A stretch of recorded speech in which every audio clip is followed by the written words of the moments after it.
Hey everyone, it's Matthew Sanford again. Remember, I'm the yoga teacher for 29 years, get along in a wheelchair, but I've been teaching people how to come home to their body through all different kinds of conditions, medical conditions, all sorts of conditions.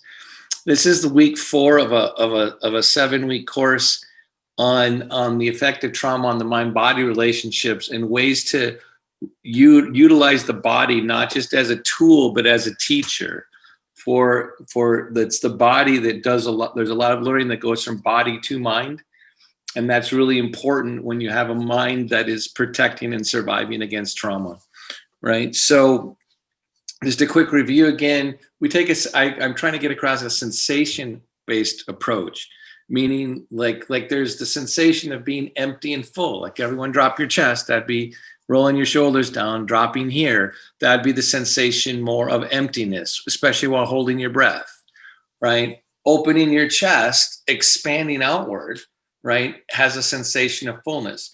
Notice also that when you sit up straight on your sitting bones, like do that right now, or slouch again and let your sitting bones be more like balloons or like butter, right? You don't feel your legs as more. As you come into an expansion of fullness, right? That's a sensation. We also took some time to talk about the sensation of grounding, how to first soften your organs of perception, like soften your eyes, the inside of your mouth, relax your belly to relax your throat. Let that inward feeling start to happen. And know that when you create that more overt quiet, you can also ground it. So we had a week of like grounding hands and feet and feeling like more connection, right, as you get quiet. And you can even put the sensation of strength there in while you're being more quiet. All those things can be conjoined together. And then last week we talked more about balance.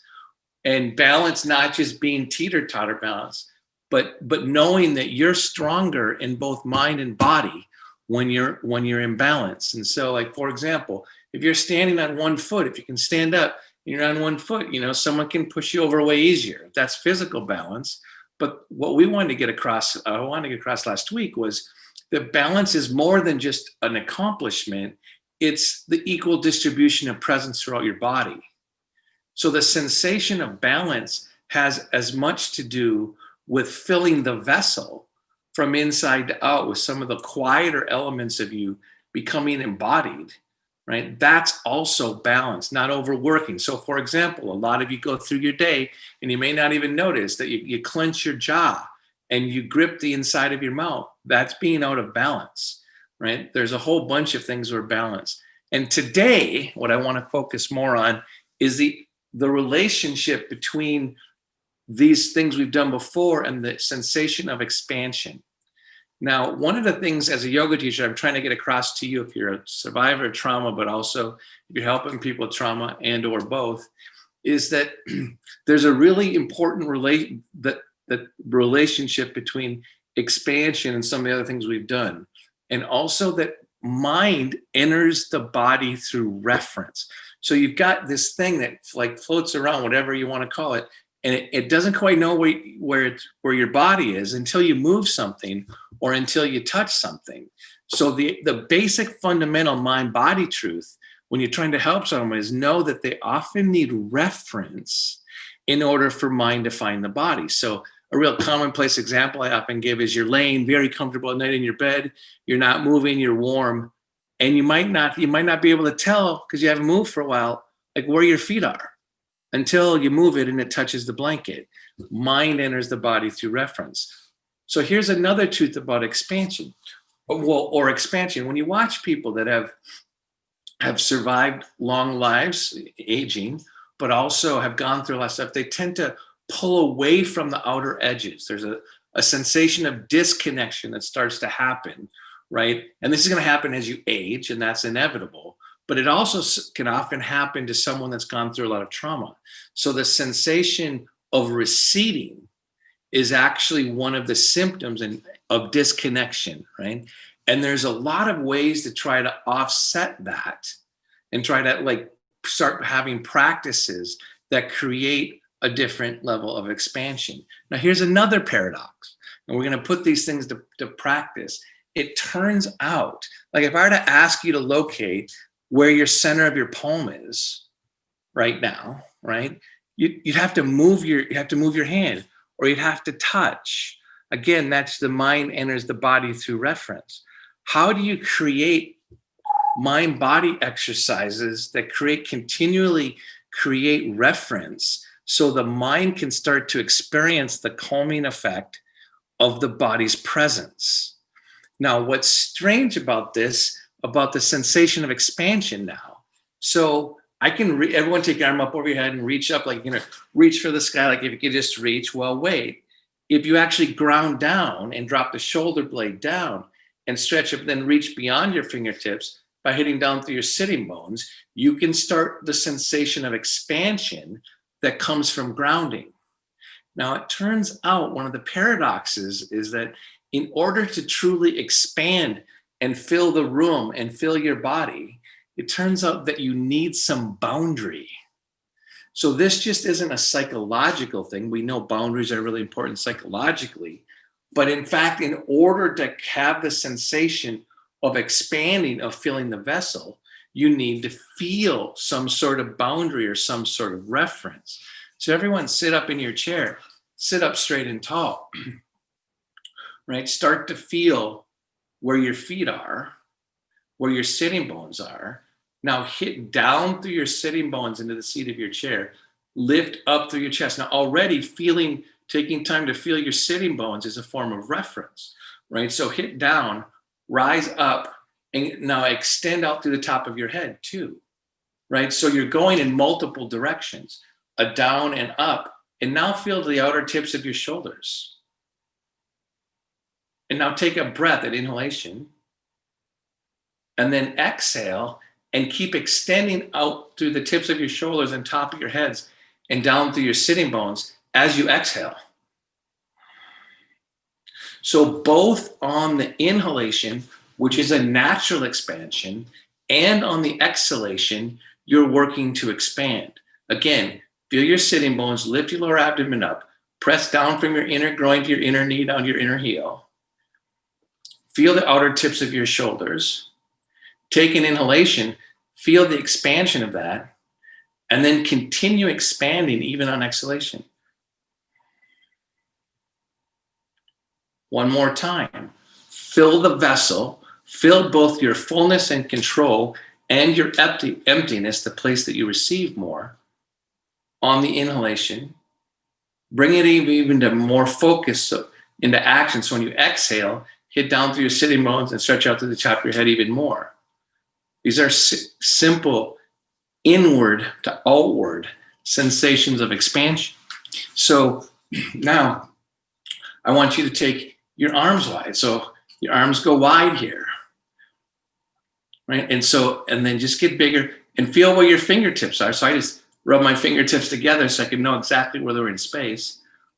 Notice where the top of my head is. I touched it, right? Hit down through my sitting bones. Now lift the sternum.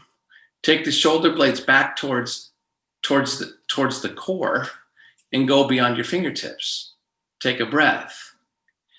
And then release. You're going to find that in order to expand, you need to move towards the midline on one level as you expand outward. There's a direct relationship between going towards the midline, towards your core, which, by the way, the core may be where maybe the intangible part of yourself is, right? Right? You have to go that way and get bigger at the same time. So I want everyone to lean over in your chair, over to the right. Now I want you to hit down through your sitting bones, lift up through your chest. Now draw a line across your chest and take your arm up. Right? Hit the shoulder blade back in, hit down through your sitting bones, extend this way, and breathe. Expansion from a seated position. And then come on back to center. You're going to go the other way now. You're going to lean over, but again, you're using your chair, the seat of your chair, for reference, you're growing this way, you're stretching beyond the top of your head, take your arm up, open across your chest, expand your chest, and go in multiple directions. Shoulder blades, now take a breath, feel all the way down the bottoms of your feet, and expand. Good, and then come on back. What you're gonna find is that when you're stressed out or when you're anxious, your presence actually shrinks away from the outer edges, right? And that's one of the things that you actually have control over. You can actually take up space. Now, that's one of the things that happens, especially for a kid that's had hard things happen in their life and they're worried they're under threat. They're going to often try not to take up space. And these patterns happen in people without their conscious volition, right? They're not used to taking up space. And that actually has all sorts of effects. They end up not taking up space in the rest of their life. They're afraid to interact with people because instead of feeling their presence, they're actually trying to manage it just with their mind. Now, mind is not that great with presence, right? So mind is actually an organ that allows you to have space and judgment, but not the sensation of expansion, unless it's just imagination, right? And so going through practices, so now we've done this hit down, take your arms wide, stretch this way, right? Feel that. So now we're going to take that to standing up. So everyone, of course, I can't join you with this, right? Because I get around the woods. I want you to stand up. Take your arms and legs wide. Take up space. It's okay. Now we're gonna combine sensations here. So now make sure you're taking your shoulder blades back towards the midline, stretching out beyond your fingertips, making sure your feet are turning straight ahead and rolling your thighs out, because that makes you activate grounding in your legs, right? So you can expand bigger. Grounding and expansion are deeply related. Feeling where your fingers, spread across your palms now, stretch out to the top of your head. Reference also and boundary are crucial to expansion. Now take your arms down and put them on your rib cage, right here.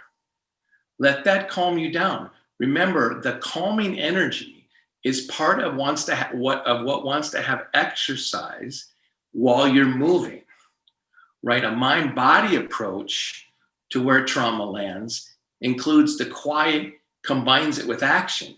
So just take a couple of breaths into your hands. Feel, especially that bottom floating rib.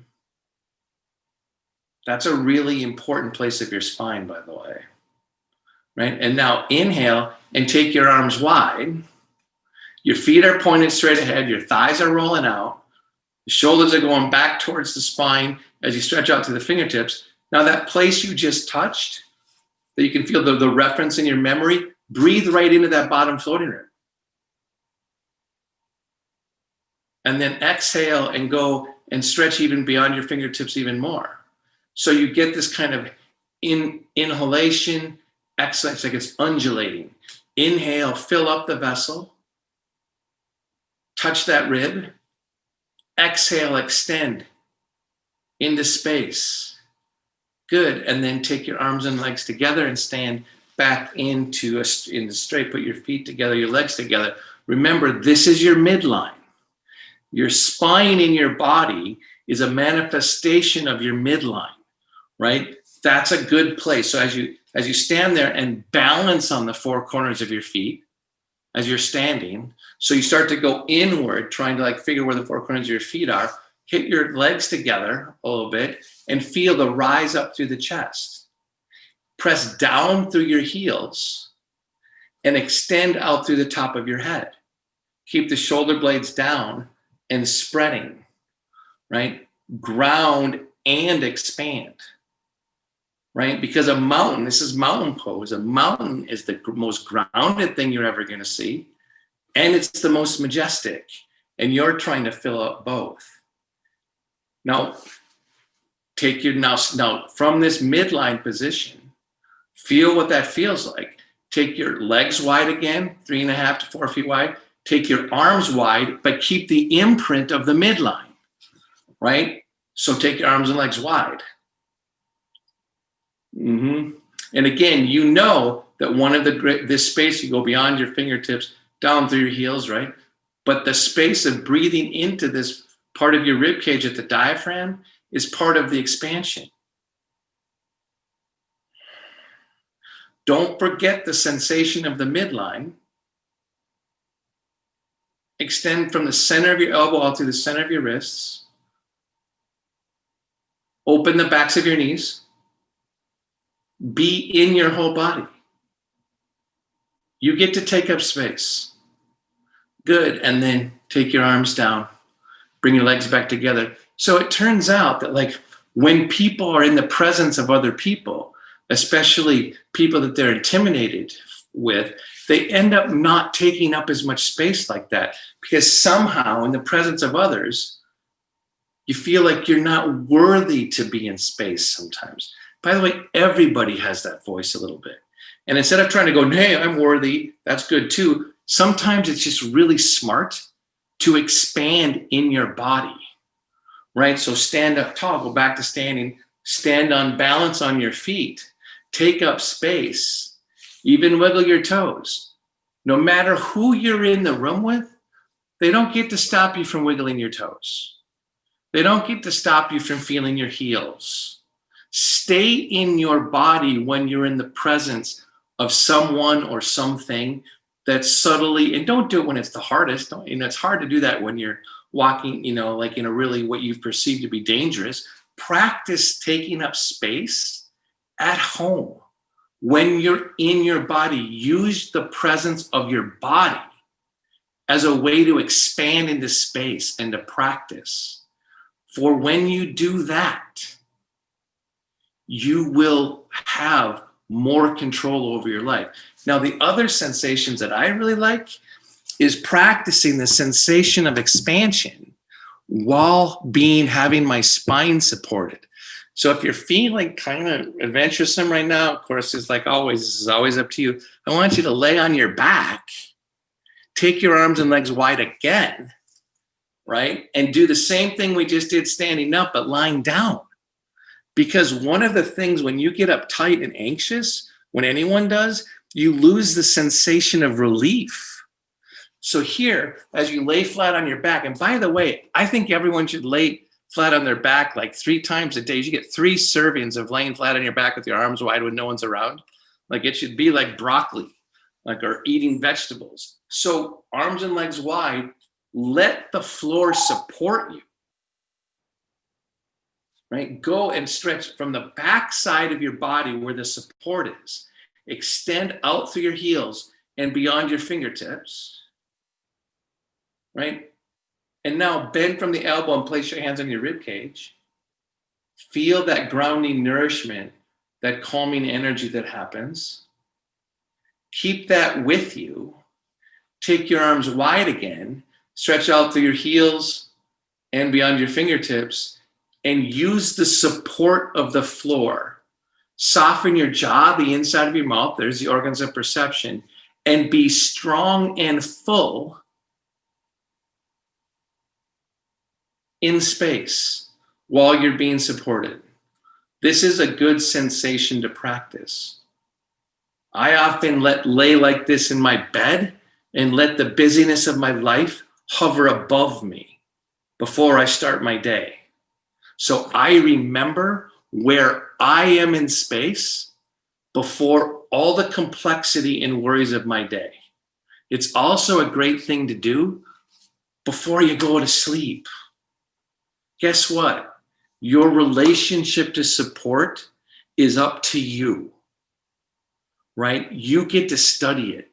And if you can combine grounding, reference, the floor, your bed, with the sensation of expansion and realize that it's yours to control and you just need to practice it. So when it gets in other spaces, like when before you're about to give a online thing to no one in particular, except you see yourself on the screen, it's a good time to actually feel more grounded.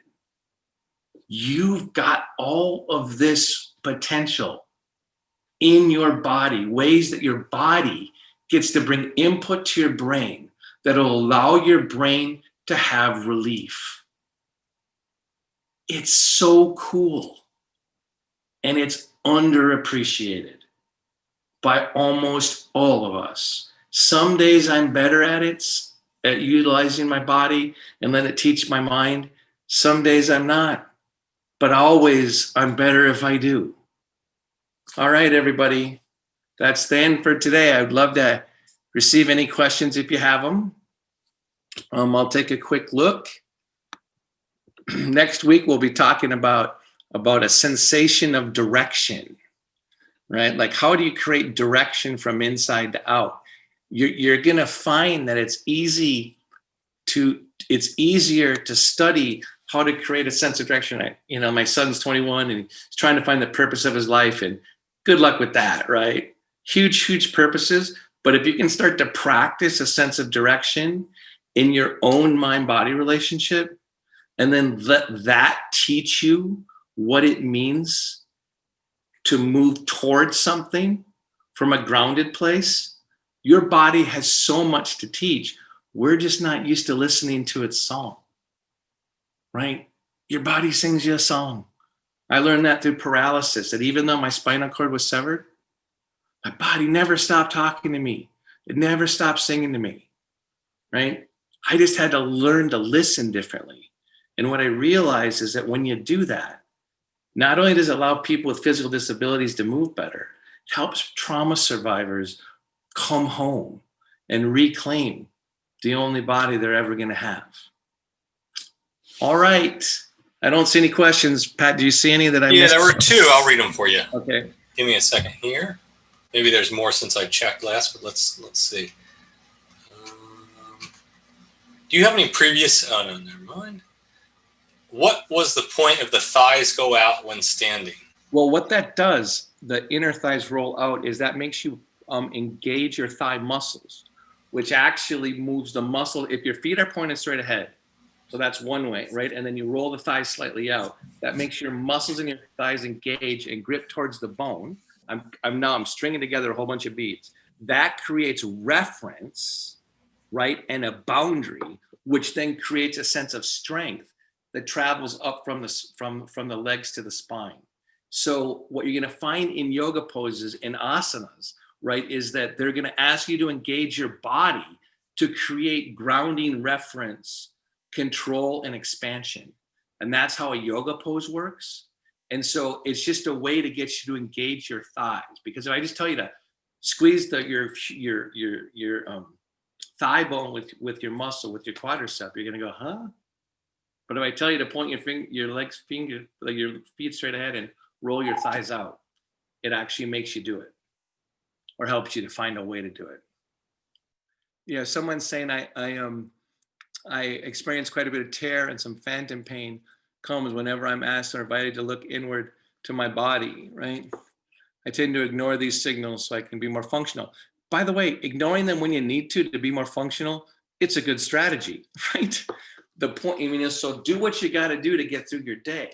But no, I'm not just trying to you're thinking the story you're telling yourself about when I'm invited to look inward, what we're trying to get is sensations that go from body to mind, as opposed. So I'm not just inviting to be inward, like take sensations like brushing your teeth. I hope you brush your teeth.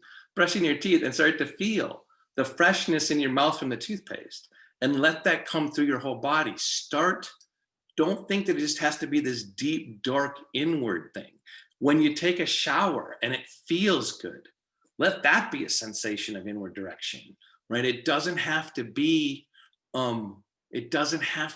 so ominous to be invited inward. You're inward and outward all the time through your day. It's just in certain contexts you don't feel safe doing it, right?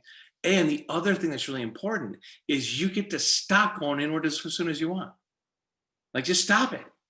Go do something else. If you feel it coming up, that's the point of realizing and mastering your own. You already are inward and outward, by the way.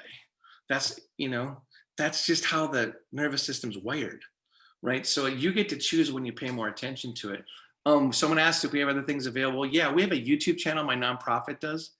If you go to YouTube and put in Mind Body Solutions, you'll see something called the Hub, and there's a whole bunch of stuff that I just did a really interesting workshop this last week, and have one of my adaptive students from Ireland talking about what it's like to grow up with a disability and never feel like her body fits in any like in public, right? So there's a whole bunch of stuff that you can do. So again, you can either go to our website, mindbodysolutions.org, and find the hub that way, or put in Mind Body Solutions into YouTube and it should come up. Got one last one here from, Okay. Can you share some specific discrete exercises to do if you're in the company of someone who's intimidating? Yeah. Well, there's a couple of funny ones, and then there's some really good ones. I really think the more you feel your feet, right? So I mean, like, wiggle your toes and press down through your heels, right? You let yourself have boundary. So, and even all the things I taught already, like by grounding and expanding, practice your own expansion, because when you're intimidated, right, your mind is doing too much of the leading, right? And it's encountering your own perception of that person's power, and it's making you recede in your mind-body dynamic. So instead of letting your mind lead that, go to your own feet, go to your own body presence, put boundary. Like, so a lot of times when someone's bugging me, so it's not just intimidating, you'll actually, or when I'm really tired, I'll lean forward and press my own forearms onto my thighs and lift my chest. Another subtle thing to do when someone's like, when you're like wanting to do this and recede, is lift your chest. They don't even have to notice it, right? Because this is the dynamic part of human being. This is like the controller and the organizer. It comes, the life force is coming through your spine. So find grounding more, find boundary more, and lift your chest and take up space, because you have the right to the space that your body occupies. No question, no one ever gets to, and unfortunately some of us have had that crossed, right? But that's something that this is why I think part of trauma is a metaphysical injury, is that you have to reclaim your time too, right? Like, you have to know what's in the past, and that right now in my room right here, right now, I get to take up space. And if I practice that, practice taking up space, not just in the presence of intimidating people, right? Take up space where you're in conditions of safety, so that practice can be with you when you're in that context. It's weird because a lot of this is common sense, but it's common sense we've forgotten, right? It's like, dang, and the fact that it seems so simple is exactly why I'm so hopeful, is because simple things can actually be transformative. They don't have to be complex to be transformative. In fact, the older I get, I think the simpler things are the most transformative. So that's my response to that. We'll see you next week talking about a sense of direction from body to mind, from inside to out. Keep on keeping on.